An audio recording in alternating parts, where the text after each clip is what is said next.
over. So now we got Crissy, and, you know, our digital world is working now. We're jiving. 10 years at Cal State Bakersfield. You won a WAC title in 2016, and you advanced to the NCAA regional tournament at UCLA. I remember I met you guys there on the bus and gave you, golly, I think that was the first 2 ghost bats that I had ever gotten. And I gave them to you guys on the bus. And I think the kids were pumped. Hey, that had to be an awesome little run. Anything free is cool, man. So we were happy about that. No, it was a great run. It was a great opportunity for us to be there, and our first ever regional appearance in D1.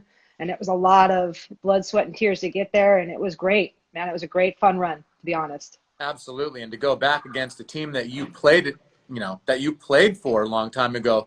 So I'll throw this out there. So you've been to the College World Series as a coach with Oregon State and as a player with UCLA. You were a 4-year starter on the Bruins, played all kinds of positions, I think, infield, outfield, started every game at shortstop in the 99 College World Series that you guys won, so you got a big fat ring from that. You've got some great experiences. You've learned. You've got success in your bloodstream. You know, at Bakersfield, trying to build a championship caliber program. Talk a little bit about, like, you know, you guys are moving from the WAC to Big West this year. So that's a change of pace. No, it definitely is. And I think, you know, when I took over 10 years ago, I came here and literally, I think we're going to chat a little bit about our complex. I came to a dirt field. I mean, to be completely honest, we had very few scholarships. Didn't really know what I was getting myself into when I came here, but I was bright-eyed and bushy-tailed and had my husband, my partner by my side. And I remember telling him the field is going to look like this, and we're going to have WAC banners up there that are going to talk about, you know, us winning championships. And everyone kind of looked at me like I was crazy. Even the kids looked at me like I was crazy, because championship DNA, it takes a while to cultivate, to be completely honest, because for a while here, it was just, we just want to come to school. We like it because it's close to home, but championship was not on their mind. And so for me to come in, it took a lot of hours to get this ship to where we wanted to go. So we're getting it there and going into the Big West. I'm super excited for it. We've got to be at a certain level, and we're competing against some great teams nationally. I say nationally because that's who they compete against week in and week out, preseason wise. You know, your Fullertons, your Cal Polys, Long Beach, they're great programs, and we're ready and excited to get competing against those teams. Yeah, and I mean, you know, talking about it, that Southern California is a hotbed, so most of the games that you're going to be playing coming up are all down in Southern California and NorCal. So I mean, it's in your recruiting zone. So like, this is where all your kids are watching, and they're trying to, you know, figure out what school to go to. So I think it's going to be great for getting kids up there. Well, and the other cool thing that we have the ability to go to the Western states as well. We get to go up and recruit in Oregon and Washington and Hawaii. We got a player here from Hawaii, Arizona. So we can get some of those WUI states to actually come here and be a part of our program, which we tap into as well. So not only California are we tapping into, but the Western university or Western states as well. Everywhere. And I think players are going to want to come and play in a Big West school. Like, they want to play there. I mean, you gotta look at who you're competing against. I mean, that's a big thing that I always love. I want to compete against the best, no matter what I have and no matter what my arsenal is. I want to go up and compete against the best, because you never know. This sport is so awesome, because on any given day, anybody can win the game. I mean, in fact, last night I was watching the Oregon State baseball team reliving the 2006 era.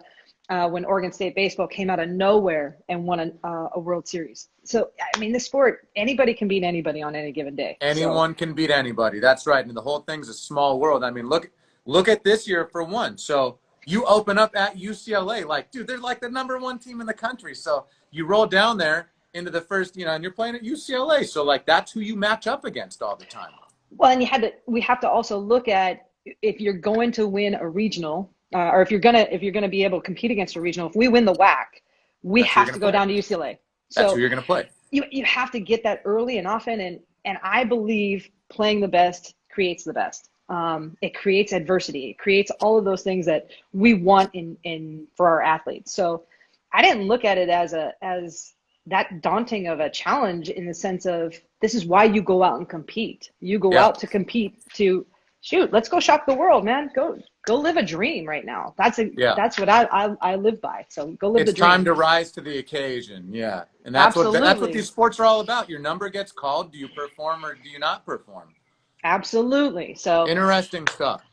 yeah, so it was not, but it did not go the way that we wanted it to in the sense of on that same day, on February 6th, Thursday, we also got diagnosed with my husband at UCLA with a very rare cancer.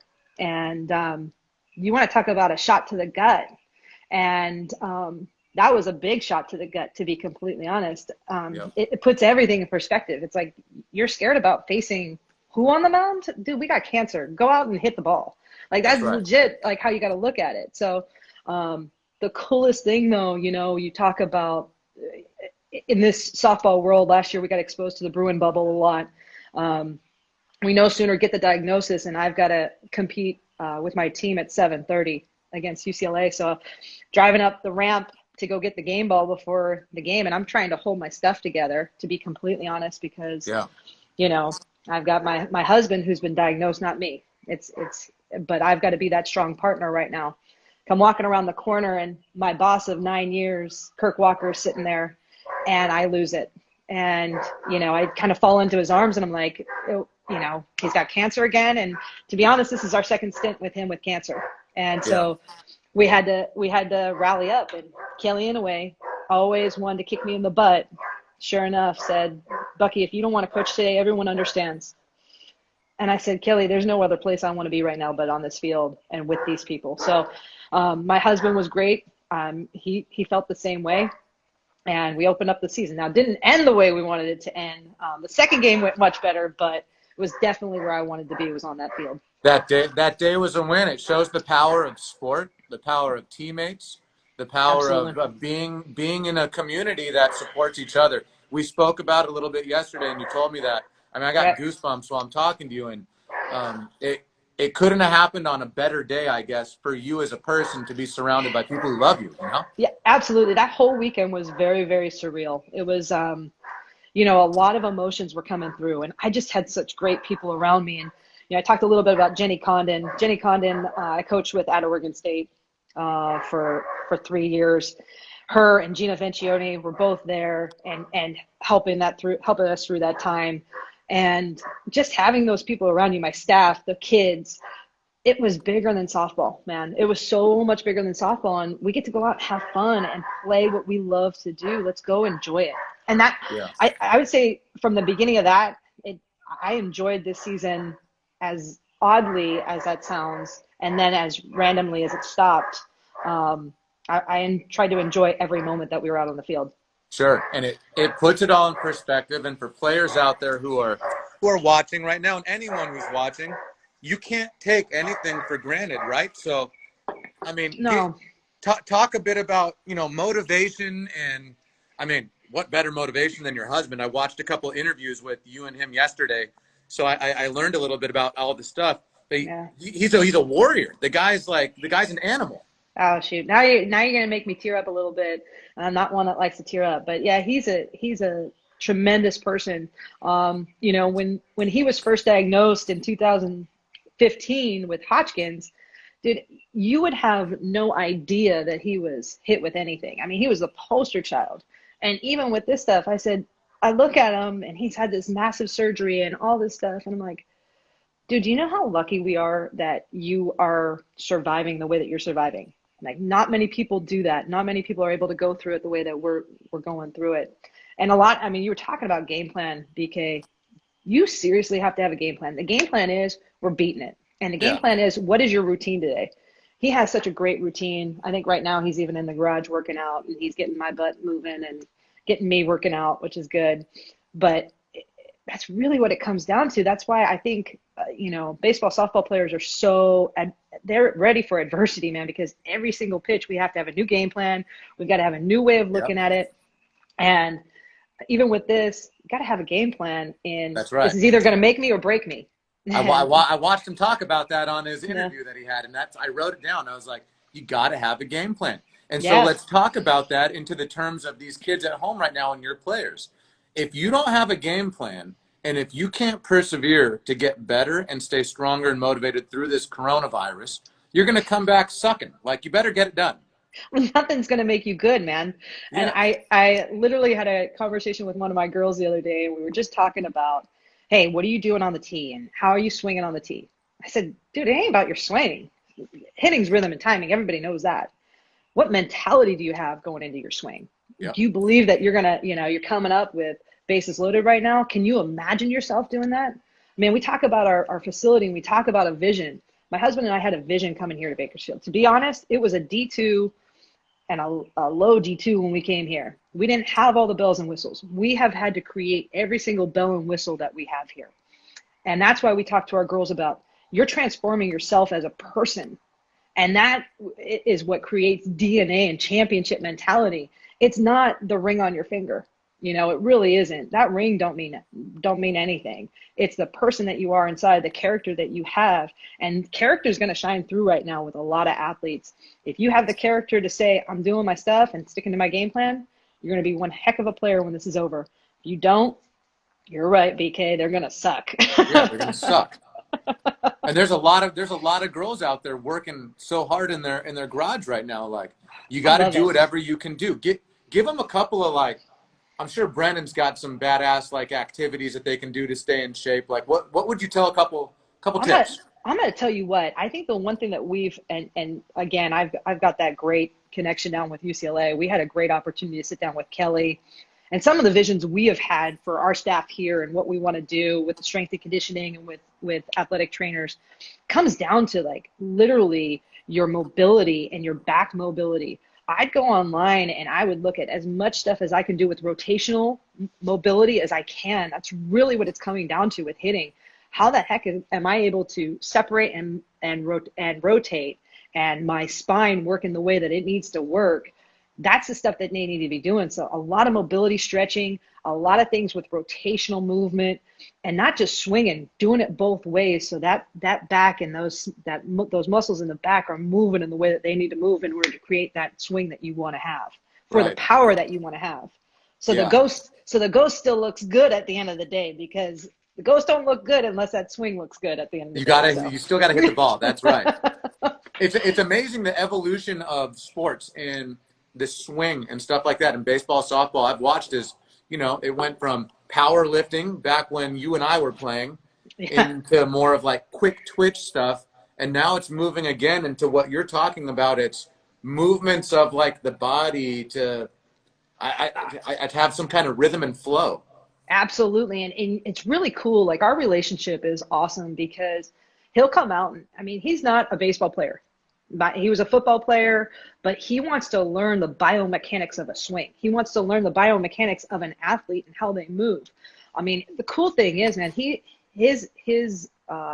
talk about people that you're around and who you want to get your knowledge from. I know everyone's watching Last Dance right now. His backing is from the Bulls strength coach. He was the first ever strength coach for the Bulls. And he was one of the very first NBA strength coaches. That's who Brendan learned from. That's his DNA. When you talk about how the body moves, how does it explode, how does a sprinter sprint, how does a thrower throw, and how does a softball player or a baseball player swing a bat, it's all biomechanics. So you've got to be taking care of your body right now. And I think strength and conditioning and fast twitch muscles, those are all part of it, and things that kids should be doing right now to help their game improve. Got it. And so I think we should have probably said this earlier, but who we're talking about is your husband, Brandon Ziegler, and people should know that he is the director of sports performance at Cal State Bakersfield. So everyone should know that your husband manages all of the teams at the school for the strength and training. Yeah, and the coolest thing ever was, I think it was like 3 or 4 years ago, the NFCA, the National Fast Pitch Coaches Association, put us on, and it was actually the talking point was how softball is married to strength and conditioning. And we actually got to go up and do a talk at our coaches convention, which was awesome to be able to do with him. And that's the cool thing, is everything that we've been through here at Bakersfield, we've done it together, and it really is a family affair. And And it's the craziest thing, though. The minute we walk through the doors, you would have no idea that we're married, because once we get there, I'm a softball coach, he's a strength coach, and we're here to get our athletes to where they need to be. And we're here to push the envelope, and however we need to push the envelope with getting them better.